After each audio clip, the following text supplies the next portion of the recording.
नमस्कार दोस्तों, आप लोगों का NCERT classes by Dipendra sir में स्वागत है।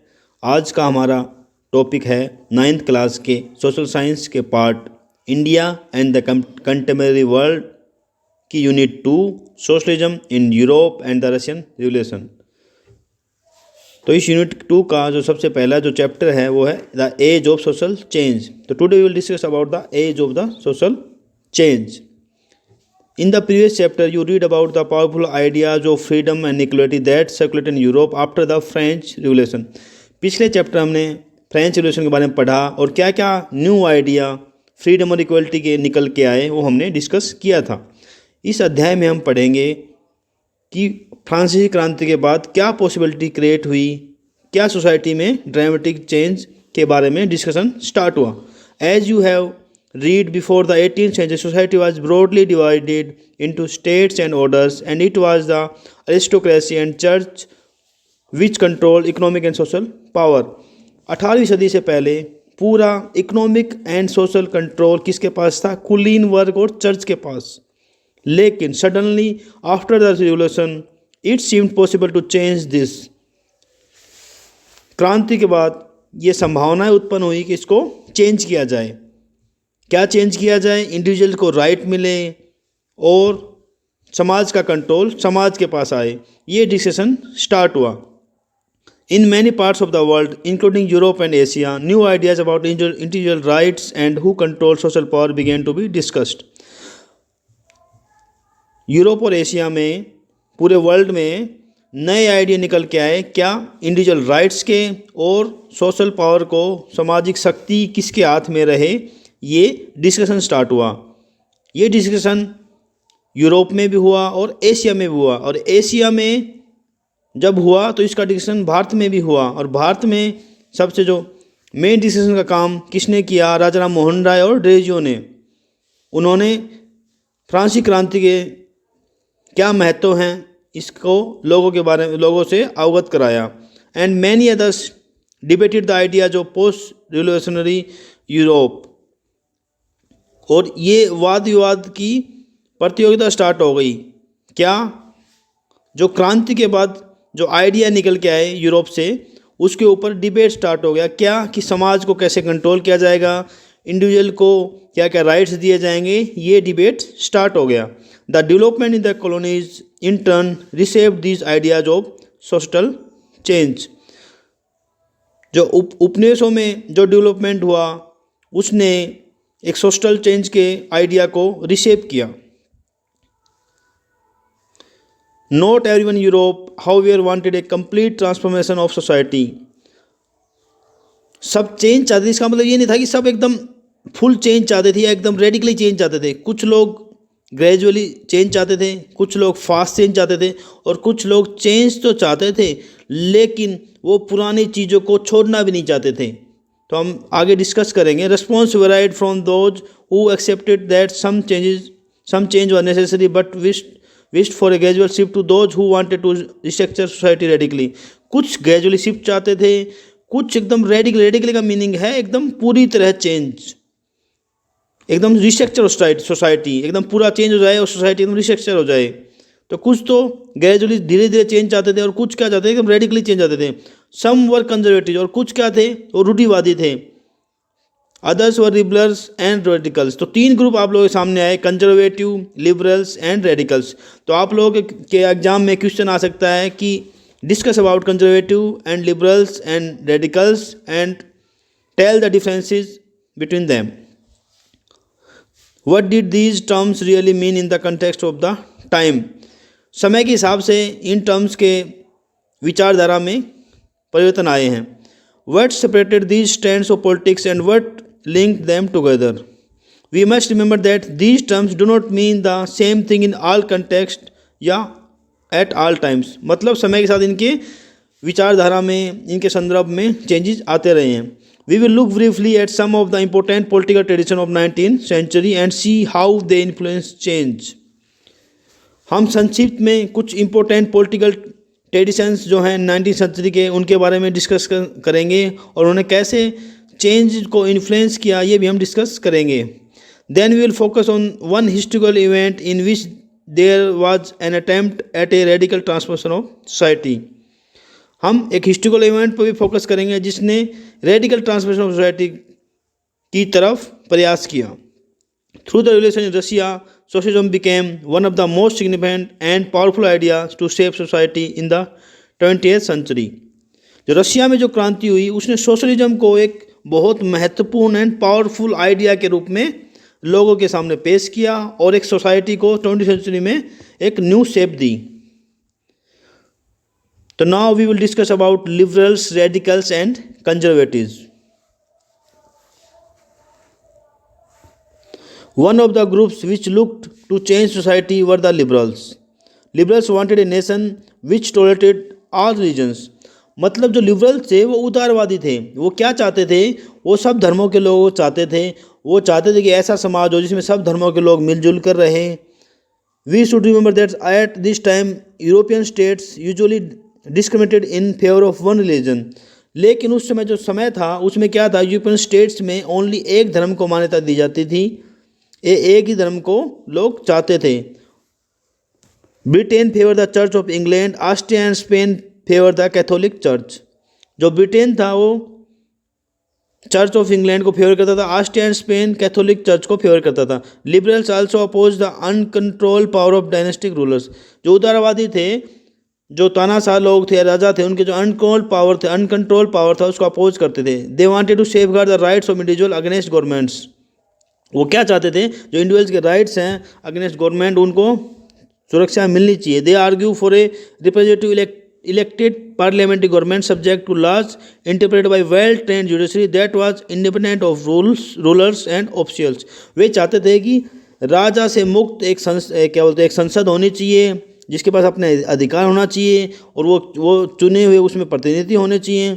उसके पास अपने कानून होने चाहिए जिसके ऊपर राजा का कोई कंट्रोल ना हो। जैसे ब्रिटेन में है, ब्रिटेन में राजा भी है और संसद भी है, लेकिन संसद के ऊपर राजा का कंट्रोल नहीं है। तो वो ऐसा ही समाज चाहते थे liberals.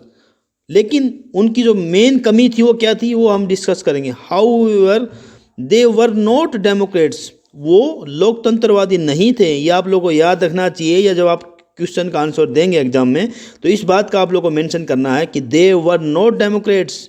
Liberals are not democrats. They did not believe in universal adult franchise that is the right of every citizen to vote. वो सबको वोट का अधिकार मिले इस बात को समर्थन नहीं करते थे। वो क्या समर्थन करते थे? They felt man of property mainly should have the vote. कौन वोट देगा? जिसके पास प्रॉपर्टी होगी।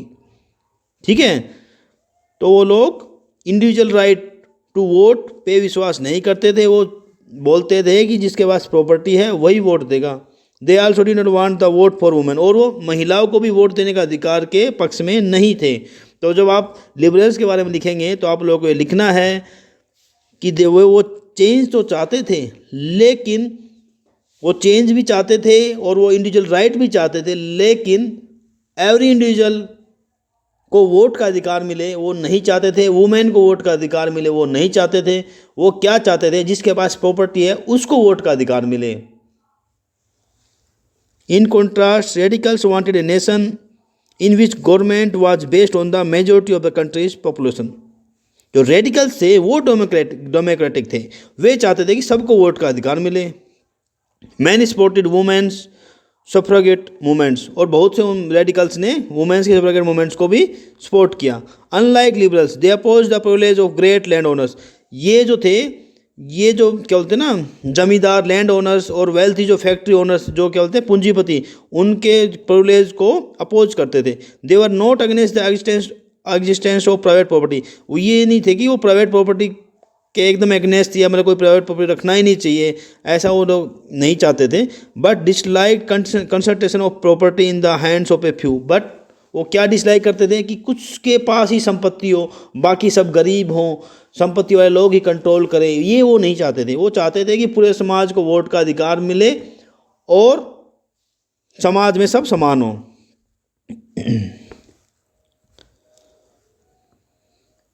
तो तीसरे जो बच गए वो थे conservative. Conservative were oppose to radicals and liberals. जो कंजर्वेटिव थे वो रेडिकल्स और लिबरल्स के एकदम अपोज थे। क्या अपोज थे? कंजर्वेटिव्स का मीनिंग से आप समझ जाओगे रूढ़िवादी। रूढ़िवादी कौन होते हैं? जो पुराने चीज़ों को मान्यता देते हैं, पुराने चीज़ों का सम्मान करते हैं। ठीक है, तो कंजर्वेटिव कौन थे? जो चाहते थे कि जैसा चल रहा है वैसा ही चलता रहे। ठीक है, जो पीछे जो हमने किया है उसको मान्यता दें, उसको हम एकदम से चेंज ना करें, ये वो लोग मानते थे। After the French revolution however even conservative had open their minds to need for change. लेकिन फ्रांसीसी क्रांति के बाद जो कंजर्वेटिव ने थोड़ा सा चेंज की तरफ अपनी आवश्यकता महसूस की, अपने दिमाग में विचार लाया कि भी थोड़ा बहुत चेंज तो होना चाहिए। Earlier in the 18th century conservative had been generally oppose to the idea of change. लेकिन 18th सेंचुरी में कंजर्वेटिव एकदम अगेंस्ट थे कि चेंज तो होना ही नहीं चाहिए, ये बोलते थे कंजर्वेटिव। लेकिन फ्रांसीसी क्रांति के बाद ये बदलाव आया, वो चेंज चाहते थे। बट क्या चेंज चाहते थे वो हम डिस्कस करेंगे।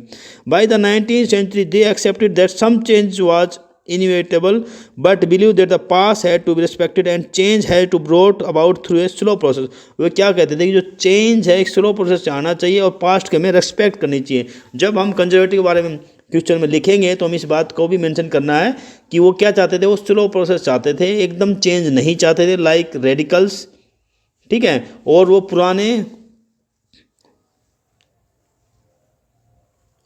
वो पुरानी विचारधाराओं को और पुरानी चीज़ों को रेस्पेक्ट देना चाहते थे। अभी हम डिस्कस करेंगे industrial society and social change. तो इंडस्ट्रियल सोसाइटी कैसे थी और क्या सोशल चेंज आए after French revolution. These political trends were signs of a new time. It was a time of profound social and economic change। जिस नए time के साथ 19th सेंचुरी में इकोनॉमिक और सोशल चेंजेस आए। It was a time when new cities came up. मतलब ये एक टाइम था जब नई सिटियाँ बन रही थी। क्यों नई सिटियाँ बन रही थी? क्योंकि उद्योग धंधे स्थापित हो रहे थे। उद्योग धंधे स्थापित हो रहे थे, उद्योगों के आसपास ही शहर बस रहे थे। गाँव से लोग मजदूर अपने गाँव को छोड़कर शहर के आसपास जहाँ फैक्ट्रियाँ स्थापित हैं उधर इकट्ठा हो रहे थे, उधर ही रहना स्टार्ट कर रहे थे। क्यों? कि वो काम की तलाश में थे और शहरों में उनको काम मिल रहा था, तो इसलिए नई सिटियाँ बन रही थी।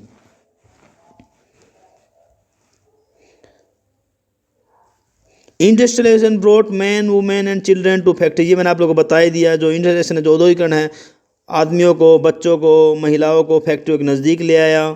Work hours were often long. लेकिन उसमें क्या था कि जो वर्क आवर थे, काम करने के जो घंटे थे बहुत लंबे थे। वेजेज वर पुअर। उनको जो तनख्वाह मिलती थी, उनको जो भत्ते मिलते थे बहुत कम थे। Unemployment was common particularly during times of low demand for industrial goods.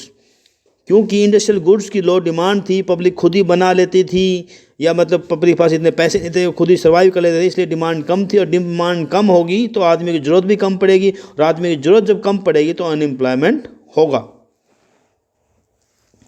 Housing and sanitation were problems. अब एकदम से शिफ्ट हो जाएगा, गांव से लोग शहर में चले जाएंगे तो घरों की दिक्कत भी आएगी, और सैनिटेशन मतलब साफ़ सफाई की दिक्कत भी आएगी। एक जगह कम घर हैं जहाँ भीड़ ज़्यादा इकट्ठा हो जाए तो वहाँ साफ़ सफाई उतनी नहीं मिलेगी। जहाँ कम आदमी हो और घर अवेलेबल हो उधर साफ़ सफाई ज़्यादा मिलेगी।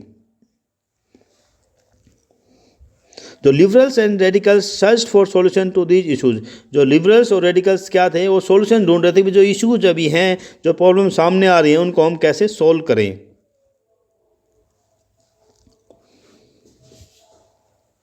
Almost all industries were the property of individuals. जो इंडस्ट्री थी वो किसके पास थी? इंडिविजुअल के पास थी। अभी तक समाज के पास फैक्ट्रियां हों, समाज कंट्रोल करे, ऐसी विचारधारा नहीं आई थी। लेकिन विचार उत्पन्न हो रहे थे कि समाज को कौन कंट्रोल करे, और ऐसा क्या उद्योग धंधे भी ऐसे होने चाहिए जिनको समाज कंट्रोल करे, नहीं तो सरकार कंट्रोल करे। Liberals and radicals themselves were often property owners and employers. जो लिबरल्स रेडिकल्स थे वो भी ऐसे आदमी थे जिनके पास खुद की अपनी प्रॉपर्टी थी, और जो एम्प्लॉयर थे, जो व्यवसायी थे। Having made their wealth through trade या industrial ventures, they felt that such efforts should be encouraged, that his benefits would be achieved if the workforce in the economy was healthy and citizens were educated। उनका क्या मानना था कि लोगों को encourage किया जाए और उनके बेनिफिट से इकोनॉमी को दुरुस्त किया जाए, और क्या बोलते हैं ना, सिटीजन्स को एजुकेटेड किया जाए। Oppose to the privilege the old aristocracy had by birth. मतलब जो बर्थ से ही जो चली आ रही थी ना कि जो कुलीन वर्ग है उसको ही सारी प्रिविलेज मिले, इस चीज़ को अपोज करते थे। They formally believe in the value of individual effort. वे क्या बिलीव करते थे भाई, इंडिविजुअल जितना अफोर्ड डाले ना उसको उसकी कीमत मिलनी चाहिए। Labour and enterprise, individual afford, labour and enterprise, जो मतलब अपना खुद का कोई व्यवसाय करना चाहे या खुद का अफर्ट डालना चाहे तो उसको अवसर मिलने चाहिए। If freedom of individual was insured, और जो इंडिविजुअल की जो फ्रीडम है उसको इंश्योर किया जाए। If the poor could labour and those with capital could operate without resident, they believe that society would develop. मतलब इंडिविजुअल अफोर्ड डालेंगे, वो अपने फैक्ट्री स्थापित करेंगे, ठीक है, तो सोसाइटी डेवलप करेगी। Many working man and women who want change in the world rallied around liberal and radical groups and parties in the early 19th century। जो लिबरल्स और रेडिकल्स के इर्द गिर्द ना एक समूह हो गया, जो कुछ तो लिबरल्स थे जो मतलब उदारवादी थे, कुछ रेडिकल्स थे, कुछ एकदम चेंज चाहते थे, ऐसे एक ग्रुपिंग हो गई। Some nationalists, liberals and radicals wanted revolution to put an end to the kind of governments established in Europe in 1815। Some nationalists, liberals and radicals wanted revolution। कुछ लिबरल नेशनलिस्ट, राष्ट्रवादी, liberals and radicals क्या चाहते थे, क्रांति चाहते थे। किस लिए क्रांति चाहते थे, put an end to the kind of government establish in Europe in 18, जो गवर्नमेंट स्थापित की गई उसको एक बोलते हैं ख़त्म करने के लिए एक रिवोल्यूशन चाहते थे। In France, Italy, Germany and Russia they became revolutionaries and work to over through existing monarchs. जो पहले से चली आ रही प्रथाएं हैं, जो पहले से चले आए शासन है, उनको उखाड़ फेंकने के लिए विद्रोह स्टार्ट हुए। कहाँ स्टार्ट हुए, France, Italy, Germany and Russia में। नेशनलिस्ट, राष्ट्रवादी talk of revolution that could create nation where all citizen would have equal rights. जो राष्ट्रवादी थे वो क्या चाहते थे कि ऐसा नेशन हो जिसमें सब सिटीजन्स को इक्वल राइट्स हों। After 1815 Giuseppe Mazzini and Italian nationalists conspired with others to achieve this in Italy. जो विचारक थे, मेजनी थे, जो नेशनलिस्ट थे, इटली के नेशनलिस्ट थे, उन्होंने क्या किया, इस चीज़ को इटली में पाने के लिए प्रयास किया। Nationalist elsewhere including India read his writings. जो उनके विचार थे उनको इंडिया में भी पढ़ा जाता था, फॉलो किया जाता था। The coming of socialism to Europe, समाजवाद का यूरोप में आगमन। Perhaps one of the most far reaching visions of how society would be should be structures was socialism. मतलब सबसे बड़ा जो अभी सामने निकल के आ रहा था वो क्या था, सोशलिज्म था। ये सब ये वो कर रहे थे कि एक सोशलिज्म ही है जिससे एक नए समाज को हम संगठित कर सकते हैं। By the mid 19th century in the Europe, socialism was a well known body of ideas that acted wide spread attention. 19th century के मिड में यूरोप में सोशलिज्म एक सबसे मतलब ना जाना पहचाना वर्ड हो गया, और सब उसकी तरफ अट्रैक्ट होने लगे। बोले सोशलिज्म होना चाहिए, इस क्या बोलते हैं ना, ये समाज में समाजवाद होना चाहिए, इस चीज़ को बहुत से लोग पसंद करने लगे। सोशलिस्ट और अगेंस्ट प्राइवेट प्रॉपर्टी, जो सोशलिस्ट थे, जो समाजवादी थे, वो क्या थे, प्राइवेट प्रॉपर्टी अगेंस्ट थे। And saw it as the root of all social ills of the time, and saw it as the root of all social ills of the time। और उन्होंने देखा कि जो सोशल्स की जो समाज की जो बुराइयां हैं उसको समाजवाद से ही हम मिटा सकते हैं। Why individuals own the property that gave employment but the propertied were concerned only with personal gain and not with the welfare of the those who made the property productive. Individual owns property क्या थी, वो अपने अब खुद के profit के लिए काम करती थी। जो व्यक्ति प्रोडक्शन करते थे उनके वेलफेयर के लिए वो कुछ भी सोचती नहीं थी। So if society as a whole rather than single individual control property, more attention would be paid to collective social interest. तो क्या चाहते थे कि ऐसा समाज हो या ऐसा मतलब ऐसी फैक्ट्रियाँ हों जिसमें समाज का कंट्रोल और जो बेनिफिट है जो काम करने वाले उनके बीच में बांटा जाए। Socialist wanted this change and campaign for it. Socialist इस चेंज को चाहते थे और उसके लिए अपना कैंपेन चला रहे थे, मतलब लोगों को जागरूक कर रहे थे कि भाई सोशलिज्म होना चाहिए, हमें ऐसा समाज चाहिए, ऐसी सरकार चाहिए जो सोशलिज्म को फेवर करे। क्योंकि उस टाइम एम्प्लॉयमेंट बहुत कम था, अनएम्प्लॉयमेंट था, क्या लोग काफ़ी परेशान थे, तो इसलिए सोशलिज्म ही उनको ऐसा रास्ता दिख रहा था जो उनको एक ऐसे समाज दे सकता है जिसमें सबको समानता मिले और उनका कल्याण हो। How could a society without property operate. What would be the basis of socialist society. मतलब ये सोचने का विषय था कि एक सोसाइटी विदाउट प्रॉपर्टी कैसे ऑपरेट होगी, कैसे मतलब सोशल जो सोशलिस्ट सोसाइटी है उसका बेसिस क्या होंगे, उसके आधारभूत सिद्धांत क्या होंगे, ये सब डिस्कशन चल ही रहा था। अभी तो इन पे कुछ खास निष्कर्ष नहीं आया था। सोशलिस्ट हैं different vision of the future. जो समाजवादी थे उन सबके अपने अपने फ्यूचर में अलग अलग विचार थे। कुछ क्या विश्वास करते थे, कोऑपरेटिव में विश्वास करते थे। आज हम देखते हैं ना, कोऑपरेटिव बैंक है जो किसानों को लोन देते हैं कम ब्याज पर, मतलब सबको मुनाफा शेयर किया जाता है। वैसे ही कुछ लोग क्या चाहते थे, कोऑपरेटिव आइडिया पे विश्वास करते थे। उनमें ही एक थे Robert oven, leading English manufacturer, जो एक अंग्रेज मैन्युफैक्चरर थे। वो क्या चाहते थे, कोऑपरेटिव कम्युनिटी बनाना चाहते थे। उनका क्या, किस नाम से, न्यू हार्मनी इन इंडिया ना, मतलब यूएसए में एक न्यू हार्मनी नाम से कम्युनिस्ट क्या बोलते हैं ना, कोऑपरेटिव सोसाइटी बनाना चाहते हैं। Other socialist fail that cooperative could not be built on a wide scale only through individual initiative. कुछ क्या मानते थे कि इंडिविजुअल इनिशिएटिव मतलब कि एक आदमी के प्रयासों से, या मतलब जो हम इंडिविजुअल जो व्यक्ति हैं उनके प्रयासों से कोऑपरेटिव स्थापित नहीं किया जाता। They demanded that governments encourage cooperative, मतलब जो गवर्नमेंट का काम है, गवर्नमेंट को इनकरेज करना चाहिए कोऑपरेटिव को। ठीक है, ये मतलब इंडिविजुअल से नहीं हो सकता, मतलब सरकार को आगे आना चाहिए। In France for instance Louis Blanc wanted the government to encourage cooperative and replace capitalist enterprises. In France Louis Blanc क्या चाहते थे, गवर्नमेंट क्या करे, कोऑपरेटिव इनकरेज करे और रिप्लेस करे, जो जो मतलब पूंजीपति हैं उन इंटरप्राइजेज को रिप्लेस करे और कोऑपरेटिव इंटरप्राइजेज को लेके आए। These cooperative were to be association of people who produced goods together and divided the profits according the work done by the members. जो कोऑपरेटिव का क्या काम होता है, मतलब जो प्रॉफिट हो उसको जो काम करने वाले उसमें डिवाइड किया जाए, ये वो लोग चाहते थे। और जब हम सोशलिज्म की बात करेंगे और सोशलिस्ट की बात करेंगे, कार्ल मार्क्स के बारे में बात ना करें ये हो ही नहीं सकता, क्योंकि कार्ल मार्क्स के विचारों को सोशलिज्म के लोगों ने बहुत ज़्यादा फॉलो किया।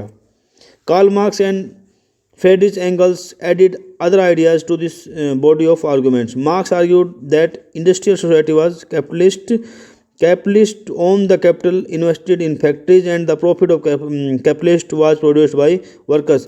जो क्या मार्क्स क्या बोल रहे थे, जो क्या बोलते हैं, प्रॉफिट की कौन प्रोड्यूस करता है, वर्कर्स प्रोड्यूस करते हैं, लेकिन कंपनियों पे अधिकार किसका है, पूंजीवादियों का। तो क्या जो प्रॉफिट है वो बढ़ता ही नहीं है, वो प्रॉफिट किसके पास चला जाता है, पूंजीवादियों के पास चला जाता है। The conditions of workers could not improve as long as this profit was accommodated by private capitalist. वही मैं जो बता रहा था, मतलब जो जब तक जो कंडीशन इम्प्रूव नहीं करेगी, जब तक ये प्रॉफिट ओनली प्राइवेट जो पूंजीवादी हैं उनके पास जाता रहेगा। Workers had to over through capitalism, जो उनका क्या कहना था कि जो वर्कर्स को है इस पूंजीवाद को उखाड़ फेंकना चाहिए, और जो प्राइवेट प्रॉपर्टी का जो नियम है, जो पब्लिक जो शासन कर रही है, अपने फैक्ट्रियाँ चला रही है, उनको तोड़ फेंकना चाहिए। Marx believe that to free themselves from capitalist exploitation.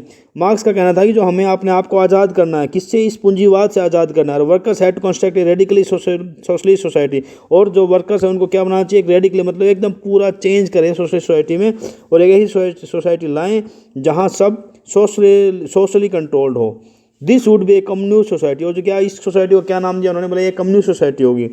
He was convinced that workers should Trump in their conflict with capitalist. उन्होंने कहा कि वर्कर्स को क्या चाहिए, अपने जो कॉन्फ्लिक्ट हैं जो पूंजीवादी के साथ में, उनको ख़त्म करना चाहिए। Communist society was the natural society of the future. जो कम्युनिस्ट सोसाइटी होगी वो क्या होगी, एक नेचुरल सोसाइटी होगी फ्यूचर की। तो अगर हम ये भी आ सकता है क्वेश्चन की भी, कार्ल मार्क्स के बारे में बताएं, समाजवाद के बारे में बताएं, तो अगर हम समाजवाद के बारे में बात करेंगे तो कार्ल मार्क्स के बारे में बात करना बहुत ज़रूरी है, क्योंकि कार्ल मार्क्स के विचारों से बहुत से लोग प्रभावित हुए और इनको फॉलो भी किया है, और समाजवादियों में कार्ल मार्क्स का एक बहुत अच्छा नाम है। Support for socialism. सोशलिज्म को इतना सपोर्ट मिला कि पूछो मत, हर जगह मतलब सोशलिज्म को ही ये मतलब ये मान लिया कि सोशलिज्म ही है जो हमारा अभी उत्थान कर सकता है। By the 1870 socialist idea spread through Europe, मतलब जो सोशलिस्ट आइडिया है, जो समाजवाद का जो आइडिया पूरे यूरोप में फैल गया। To coordinate their efforts socialist formed an international body, namely the second international. अपने प्रयासों को और बढ़ाने के लिए सोशलिस्ट ने क्या किया, एक इंटरनेशनल बॉडी, मतलब जैसे हमारे पास होता है ना, जैसे हमारे जैसे देश में है कांग्रेस, भारतीय जनता पार्टी, या फिर जो कोई मजदूर संघ है, ऐसे ही सोशलिस्ट ने क्या किया, एक क्या बोलते हैं ना, इंटरनेशनल एक संघ बनाया जिसका क्या नाम था, सेकंड इंटरनेशनल। और हमारे भारत के जो एम एन रॉय हैं, जो एक समाजवादी थे आज़ादी से पहले, उन्होंने इस सेकंड इंटरनेशनल में भाग भी लिया था। और वो पहले समाजवादी थे जिन्होंने सेकंड इंटरनेशनल में भाग लिया था। Workers in England and Germany began forming association to fight for better living and working. मतलब क्या, इंग्लैंड जर्मनी में भी ग्रुप बनने लग गए, एसोसिएशन बनने लग गई, किसके लिए, मतलब अच्छा जो लिविंग एंड वर्किंग कंडीशन को अच्छा करें, क्योंकि उस समय काम के घंटे ज़्यादा थे और पगार भी ज़्यादा नहीं थी, तो उसको उसकी डिमांड करने के लिए क्या ग्रुप बनने लग गए, एसोसिएशन बनने लगी। तो पहली बार जो एसोसिएशन बननी स्टार्ट हुई थी, कब स्टार्ट हुई थी, 1870 में स्टार्ट हुई थी। आजकल तो आप लोग देखते हो ना, यहाँ उसने हड़ताल कर दी, क्या बोलते हैं, इसके मारुति के वर्करों ने हड़ताल कर दी। ये सब 1870 में स्टार्ट हुआ था। तब लोगों ने अपने काम के घंटों के लिए और अपने तनख्वाह के लिए ग्रुप बनाने स्टार्ट कर दिए। They set up funds to help members in times of distress and demanded reduction of working hours and the right to vote. वो क्या चाह रहे थे, एक तो काम के घंटे कम हो और उनको वोट का अधिकार मिले, और क्या कर रहे थे वो लोग, फंड भी इकट्ठा कर रहे थे। किन के लिए, जो आदमी क्या बोलते हैं डिस्ट्रेस, मतलब जो आदमी तकलीफ में है, और जो क्या बोलते हैं ना, जो जो ज़रूरतमंद है, उसको एक फंड इकट्ठा करके हेल्प भी करते थे। In Germany these association work closely with the social democratic party. जो जर्मनी में जो इन ग्रुप्स को क्या नाम दिया गया, सोशल डेमोक्रेटिक पार्टी। एक जो पार्टी उभर कर आई उसका जो नाम था social democratic party. And help it win parliamentary seats. और इस पार्टी ने क्या किया, पार्लियामेंट्री सीट्स जीतने में सहायता की। By 1905 socialist and trade unions formed a Labour Party in Britain and a Socialist Party in France। Socialism आने के बाद जो ब्रिटेन में क्या कौन सी पार्टी उभर कर आई, Labour party in Britain and a socialist party in France. France में तो क्या पार्टी उभर कर आई 1905 में, सोशलिस्ट पार्टी। और लेबर पार्टी कहाँ आई, ब्रिटेन में। यही लेबर पार्टी थी जिसने बाद में भारत को आज़ादी दी थी। अगर लेबर पार्टी ब्रिटेन में नहीं आती तो भारत को आज़ादी मिलना बहुत मुश्किल था, ठीक है। क्योंकि जो दूसरी जो पार्टी थी वो किन की पार्टी थी, वो लिबरल्स, क्या बोलते हैं, लिबरल्स और कंजर्वेटिव और क्या बोलते हैं रेडिकल्स की पार्टी थी। वो लोग ज़्यादा चेंज स्वीकार नहीं करते थे, वो सबको वोट मिले, सबको वोट का अधिकार मिले, इसको पसंद नहीं करते थे। लेकिन जब सोशलिज्म आया और जो लेबर पार्टी जो बनी थी 1905 में, उसकी जो सरकार आई तो भारत को आज़ादी मिली।